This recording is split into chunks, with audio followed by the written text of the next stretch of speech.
Peut-on contrôler nos pensées? Peut-on contrôler ce qui se passe dans notre esprit? Sommes-nous responsables de ce qui se passe là-dedans? C'est le sujet dont j'ai envie de te parler aujourd'hui, cher Proactive Rêveur. Donc, premièrement, j'espère que tu as la forme aujourd'hui pour cette nouvelle journée en 2019. Et je voulais t'aborder ce sujet qui me tient à cœur parce que je pense que c'est un sujet central dans ton épanouissement personnel. La gestion de tes pensées.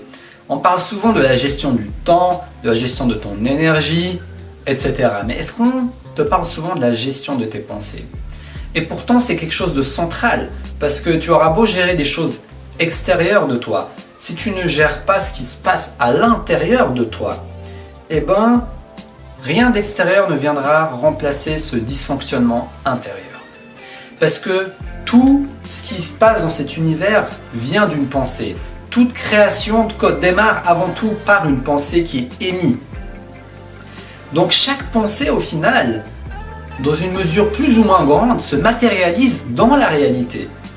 C'est-à-dire que si tu mets ton intention sur une pensée positive, une pensée négative, une pensée neutre, ou bien un projet, une vision qui te plaît, eh ben, à force de répéter ces pensées, à force de répéter ces images mentales, ça va finir par prendre vie, prendre forme dans la réalité, dans ton monde, dans ton quotidien et dans notre société, dans notre vie, dans notre réalité. Chacun est le maître créateur de sa réalité. Donc, c'est pour cela que moi j'ai plutôt une attitude où je suis responsable de mes pensées. Je ne les contrôle pas. C'est ça la nuance que je voulais te partager avec toi aujourd'hui. Je ne contrôle pas mes pensées, mais je suis responsable tout de même des pensées qui vont émettre. Je suis responsable de la nature des pensées qui vont émettre dans mon quotidien.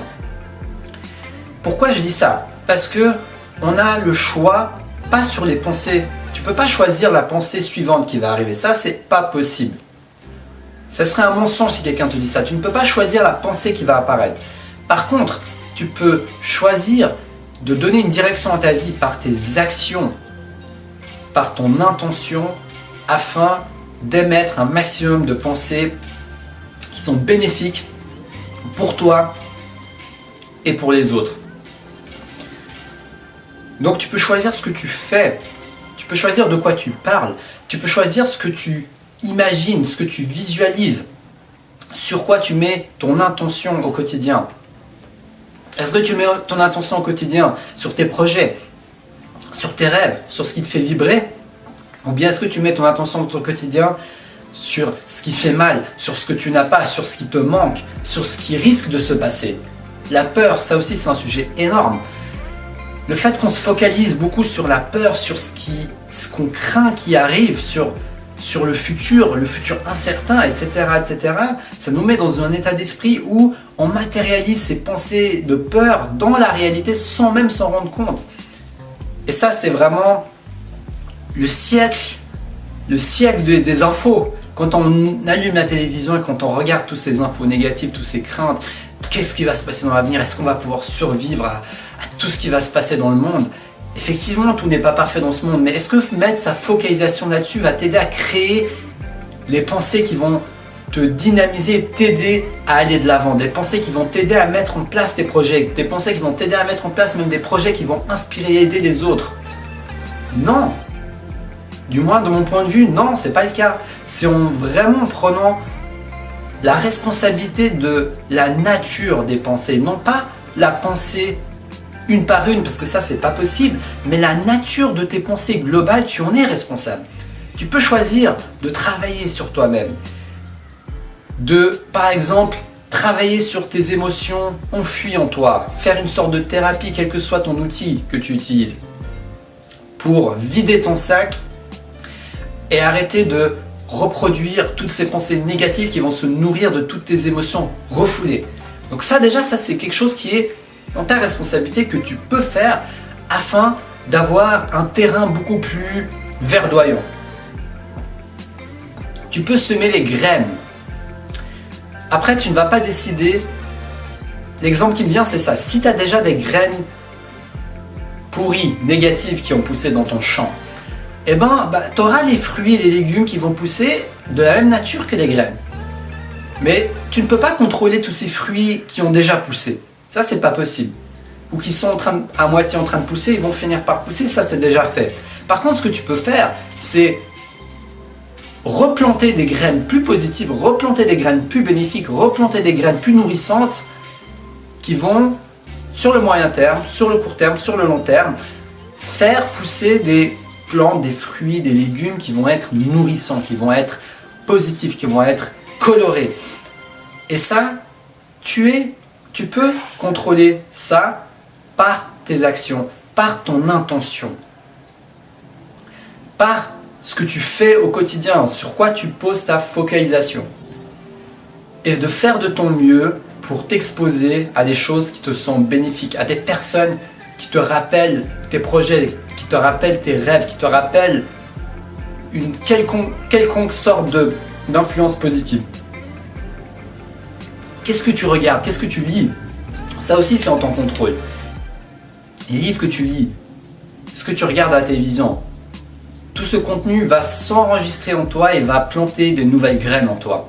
Donc, tu as vraiment différents moyens de planter des bonnes graines en toi, de planter des bonnes graines qui vont créer un terrain beaucoup plus sain en toi, beaucoup plus sain et qui va t'aider à matérialiser ton arbre. Et ton arbre, c'est ton projet de vie, ton arbre, c'est ton chemin de vie, ton arbre, c'est ce qui te motive et en même temps, c'est ce qui te paraît cohérent avec toi-même, avec qui tu es, pour le faire émerger, pour le faire pousser jour après jour.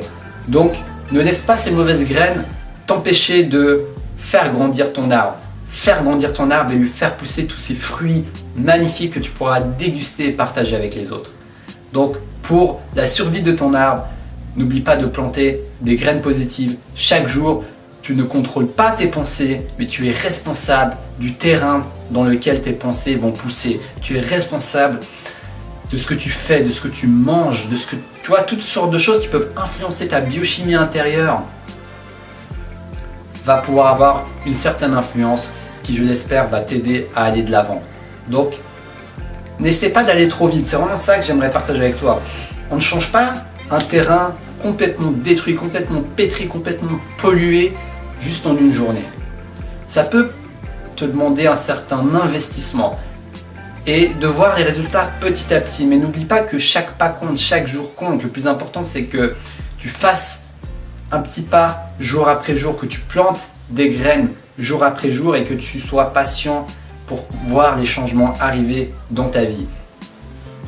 Donc n'hésite pas de te bombarder de choses positives. Moi, ce qui m'aide quand je suis dans cet état où je sens que j'ai des graines qui ne sont pas positives en moi, des pensées assez négatives, de crainte, d'inquiétude, etc. Et ben, j'essaie de m'entourer de choses positives, de regarder des vidéos motivantes qui me rappellent ma vision, mon but de vie, mon chemin de vie, de m'entourer de personnes qui vont de l'avant, qui ont des projets qui me donnent envie d'aller de l'avant également. De lire, voilà, de faire des choses qui me font plaisir, des choses comme la danse, comme ces vidéos que je partage avec toi, des choses qui m'aident à me recentrer dans cette énergie, dans ces graines positives que tu peux faire pousser jour après jour dans ta vie. Donc trouve ce qui te convient, trouve ce qui va entretenir ton jardin personnel et fais-moi briller ce beau jardin. Donc j'espère que cette vidéo t'a inspiré. Si tu as aimé cette vidéo, n'hésite pas à la liker, à la partager, à t'abonner. Parce qu'en cette année 2019, je suis motivé à te partager de tout mon cœur ce qui m'aide dans mon chemin de vie et ce qui peut également t'inspirer et t'aider. C'est tout ce que je te souhaite, cher proactif, rêveur. Si tu as envie d'une séance de coaching avec moi, contacte-moi par mail, je te mets le lien dans la description de la vidéo. Dans tous les cas, je te souhaite une très belle journée et n'oublie pas de faire grainer, non ça se dit pas, n'oublie pas d'entretenir plutôt les graines que tu as en toi quotidiennement en plantant une petite graine positive par-ci par-là. Sur le long terme, ça fera la différence. Sur ce, je te dis à la prochaine et surtout, reste connecté à ta flamme intérieure.